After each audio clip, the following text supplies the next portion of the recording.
La Secretaría de Cultura y Alas y Raíces Chihuahua, a través del programa Cultura en Casa, presentan...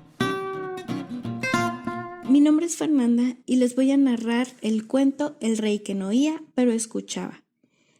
Es un texto de Perla Schumacher que tiene una adaptación de Alberto Lomnitz. Los juglares tenemos la cabeza llena de pájaros, los ojos llenos de colores, el corazón lleno de esperanza, los pies llenos de caminos, las narices llenas de olores, las manos llenas de palabras. Nuestro oficio es contar historias, historias grandes, historias pequeñas e historias muy antiguas como esta. El viejo rey tenía 2 hijos. El mayor se llamaba Ludovico y Romualdo el menor. Eran tiempos de paz y prosperidad, y los jóvenes príncipes llevaban una vida tranquila y agradable. Para muchos, es decir, para los que no los conocían de cerca, resultaba extraño que los hermanos jamás conversaran, aunque pasaban la mayor parte del tiempo juntos. De hecho, eran muy cercanos y se llevaban muy bien. En lugar de hablar, se pasaban los días felizmente jugando todo tipo de juegos. Sobre todo, les gustaba el ajedrez y la esgrima. Pero no todo podía ser juego y alegría en el reino. Un día, el viejo rey cayó enfermo. Romualdo, angustiado, lloraba a escondidas en el patio del palacio. Ludovico, en cambio, permaneció silencioso al pie de la cama de su padre, sonriéndole cuando abría los ojos y sosteniendo su mano mientras dormía, hasta el momento fatídico en el que el médico real salió al balcón del palacio y anunció a todo el pueblo reunido en la plaza: el rey ha muerto. Pasados los funerales, los ministros del reino se reunieron para decidir quién sería el nuevo rey. Se preguntaban cómo harían para elegirlo, pues el asunto no era nada sencillo. El ministro de la tesorería sacó una moneda. ¿Águila o sol?, preguntó. No, en ninguna parte del mundo sería aceptable, respondió el ministro de Relaciones Exteriores. ¿Piedra, papel o tijera?, sugirió el ministro de Artes y Oficios. No, señores, así no se eligió un rey. La tradición dicta que la corona le corresponde al primogénito, los regañó el primer ministro. El primer ministro tenía razón. Por principio, a Ludovico le correspondía la corona por ser el hermano mayor. Sin embargo, los demás ministros se oponían. Ludovico no puede ser rey, declaraban. ¿Cuál es el problema?, preguntó el primer ministro. ¿Acaso Ludovico no sabe leer? Por supuesto que sabe. Además, escribe hermosamente, respondió el ministro de Educación. Entonces puede ser rey, exclamó el primer ministro. ¡No!, respondieron los demás. ¿Acaso Ludovico no es capaz de combatir?, preguntó el primer ministro. Desde luego, respondió el ministro de Guerra. Es muy hábil con la espada. Entonces puede ser rey, repitió el primer ministro. ¡No!, insistieron los demás. ¿Acaso hay algo que Ludovico no pueda hacer?, preguntó enfadado el primer ministro. Pues sí, precisamente ese es el problema, respondieron a coro el resto de los ministros. ¿Cuál es el problema? ¿Qué es lo que Ludovico no puede hacer?, gritó frustrado el primer ministro. ¡Ludovico no puede oír!, contestaron todos a la vez. El primer ministro abrió muy grandes los ojos. ¿No puede oír?, preguntó sorprendido. Todos asintieron. La sala se quedó en silencio. En efecto, Ludovico era sordo. Había nacido así, no oía nada. Por eso los ministros no querían que Ludovico fuera su nuevo rey, a pesar de que tenía todos los atributos para poder gobernar. Jamás hemos sabido de un rey que no oiga, decían. Temían que a un rey sordo no se le tomaría en serio. Y aunque los habitantes sordos del reino hubieran estado felices de tener un rey como ellos, no fueron tomados en cuenta porque eran muy pocos. Finalmente, después de 2 días de deliberaciones, las campanas de la torre del palacio llamaron al pueblo a reunirse en la plaza. El heraldo real salió al balcón y gritó tan fuerte como pudo: ¡Vive el rey Romualdo! Y todos, los ministros, el pueblo y los embajadores, se postraron ante Romualdo, el hermano menor. El joven rey Romualdo debía comenzar cuanto antes con su difícil tarea de gobernar. Él aún no lo sabía, pero hacerse cargo de un reino implicaba muchas obligaciones, noches sin dormir y estar atento a las necesidades del pueblo. Pero eso a Romualdo le importaba muy poco. «Yo soy el rey y puedo dormir tanto como quiera», decía. Por lo tanto, los ministros, embajadores y demás personas que quisieran consultar la voluntad del rey sobre tal o cual importante asunto de Estado, debían esperar horas, a veces días, a que Romualdo despertara. Esto hizo que en varias ocasiones Ludovico quisiera explicar a su hermano cuáles eran las responsabilidades de un rey, pero Romualdo le daba la espalda. Poco a poco la amistad que tenían los hermanos se fue enfriando. Ya no les resultaba divertido jugar ajedrez porque, cuando Ludovico capturaba una pieza, Romualdo le ordenaba a algún lacayo que le regresara al tablero. Y cuando aún así Ludovico comenzaba a ganar, Romualdo volteaba el tablero y aventaba las fichas al piso gritando: «¡Nadie puede ganarle al rey!». Competir en esgrima también dejó de ser divertido para Ludovico, ya que Romualdo le prohibió burlarse de él juntando las manos delante de la nariz, agitando los dedos y enseñando la lengua. Ludovico comenzó a pasar cada vez más tiempo a solas en su cuarto. Por su parte, Romualdo seguía disfrutando de ser el rey, pues creía que podía hacer todo lo que quería. Le fascinaba ponerse la corona y mirarse en el espejo, pero, sobre todo, le encantaba gastar el dinero del reino. Romualdo pagaba bolsas llenas de oro a los sastres más caros. También gastó costales de oro en joyas preciosas, pues no le gustaba que lo vieran 2 veces con el mismo anillo o collar. Contrató un pequeño ejército de peinadores, maquillistas, manicuristas y masajistas, a quienes pagaba sueldos magníficos. Así se la pasaba Romualdo, gastando y gastando el dinero hasta que un día el dinero se acabó. Una tarde sonaron las campanas de la torre del palacio. La gente se reunió en la plaza. El heraldo real salió al balcón del palacio y en su potente voz leyó un nuevo edicto real. Se avisa a toda la población que, a partir de hoy, se aumentan al triple los impuestos y las contribuciones. Quienes no puedan pagar con oro. Se avisa a toda la población que, a partir de hoy, se aumentan al triple los impuestos y las contribuciones. Quienes no puedan pagar con oro tendrán que pagar con lo que puedan. Los campesinos podrán pagar con granos, los ganaderos con reses, los panaderos con pan, los carpinteros con muebles, etcétera, etcétera, etcétera.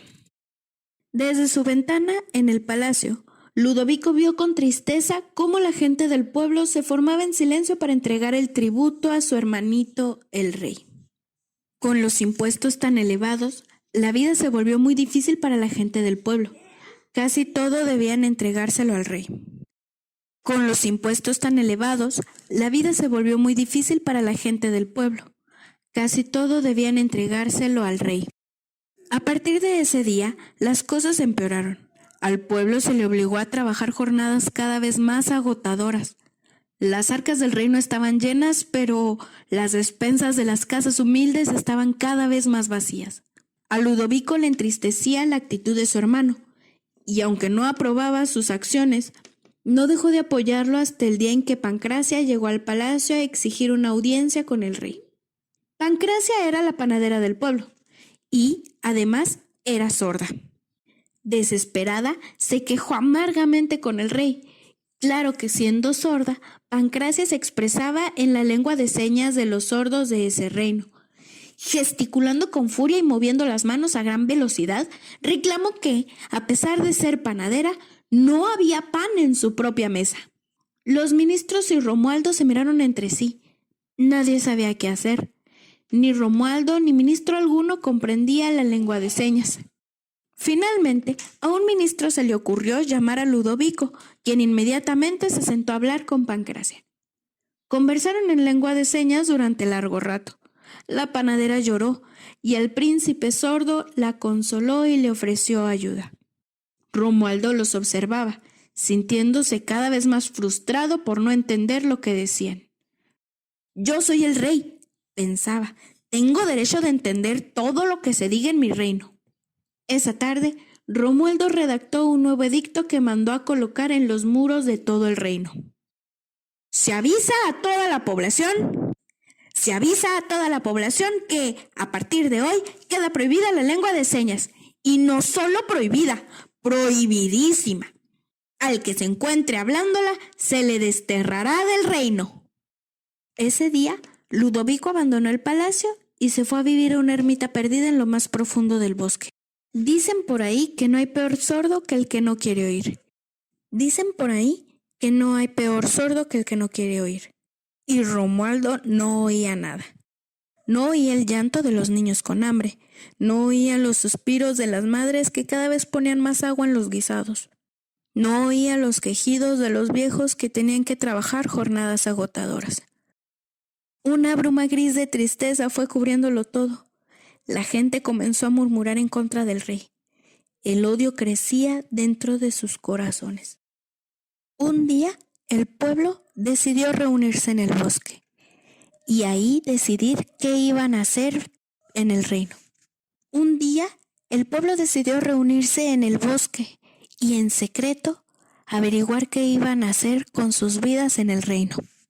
Uno a uno los habitantes fueron dejando la reunión, tristes y desconsolados.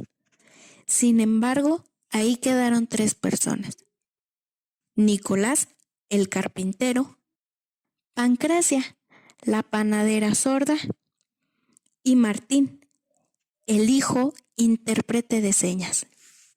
Nicolás se quitó el sombrero e inclinó la cabeza en señal de respeto al valor de la panadera. «¿Qué le quieres decir a mi mamá?», le preguntó Martín. «Que soy Nicolás, el carpintero, que me da mucho gusto conocerla y que me gustaría saber por qué no se fue, como todos los demás».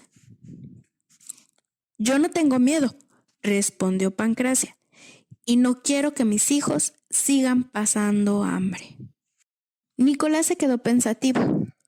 ¿Qué podían hacer ellos 3? Seguir hablando con la gente. «Los convenceremos», pensó Pancracia. «Pues manos a la obra», concluyó Nicolás. Y esta vez los 3 sonrieron. Poco a poco, bajo la influencia de Nicolás y de Pancracia, la gente se fue organizando y preparando para la insurrección.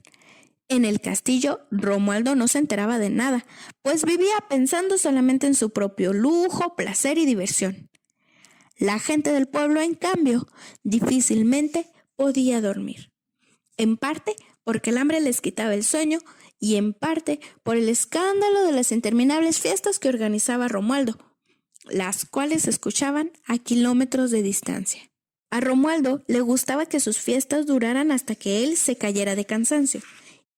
Y para su sorpresa, fue precisamente después de una de estas fiestas que comenzó la revuelta. Romualdo despertó antes del amanecer con el ruido de gritos y madera crujiendo. El palacio estaba en llamas. Romualdo se retacó los bolsillos de cuanto oro pudo encontrar y salió corriendo del palacio antes de que cantara el gallo.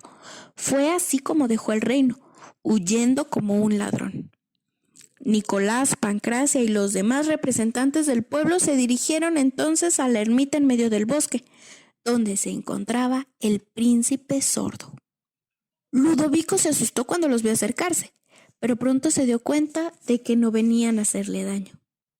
En cuanto se acercaron, colocaron sobre su cabeza la corona real y, cargado en hombros, lo llevaron del regreso al palacio y lo sentaron en el trono. El reino entero, mujeres y hombres, sordos y oyentes, plebeyos y nobles, ministros y campesinos, se postró ante él. ¡Que viva el rey Ludovico!, gritaron todos. Algunos lo gritaron con la voz y otros con las manos. Al día siguiente, Ludovico se levantó inmediatamente del trono y saludó de mano a cada uno de los presentes. Luego convocó a todos los ministros a una reunión urgente de trabajo.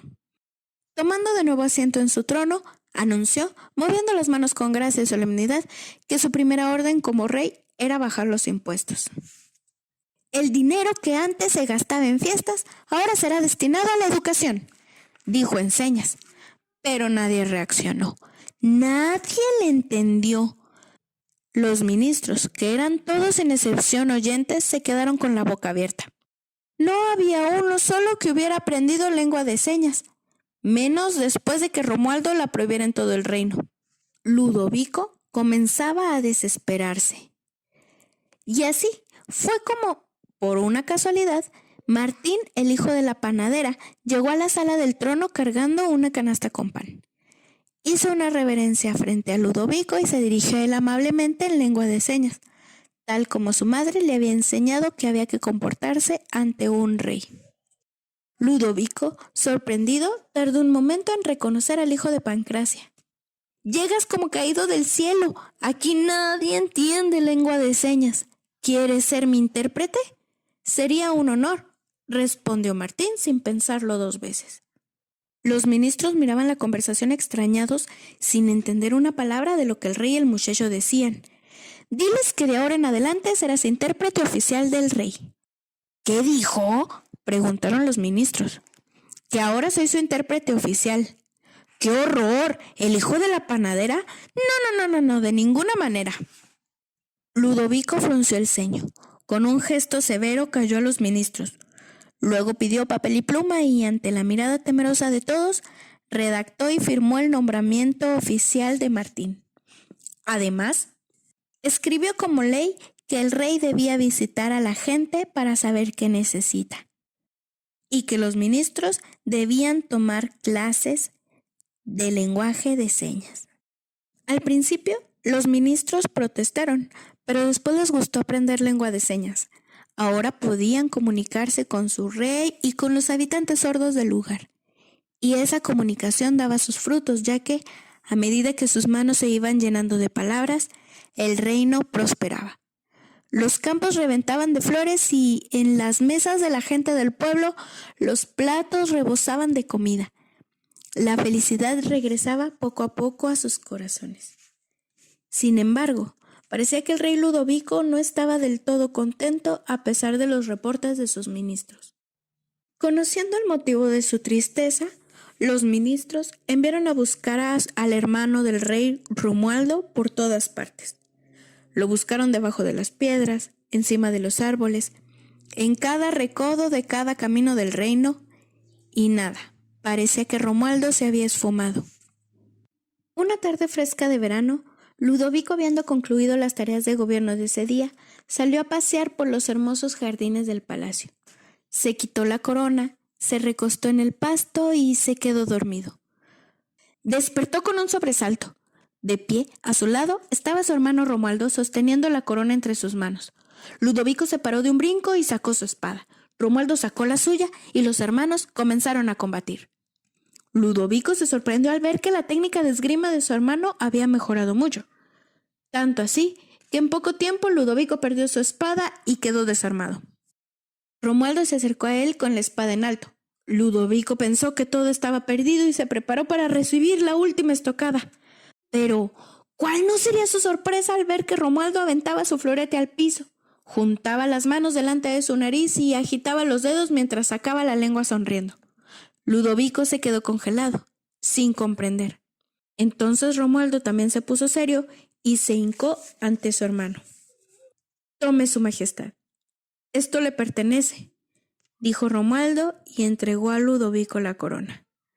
Ludovico levantó a su hermano del suelo y lo abrazó. Los juglares tenemos la cabeza llena de pájaros, los ojos llenos de colores, el corazón lleno de esperanza, los pies llenos de caminos, las narices llenas de olores, las manos llenas de palabras. Nuestro oficio es contar historias, historias grandes, historias pequeñas e historias antiguas. Y esta historia ya se contó. Cultura en Casa presentó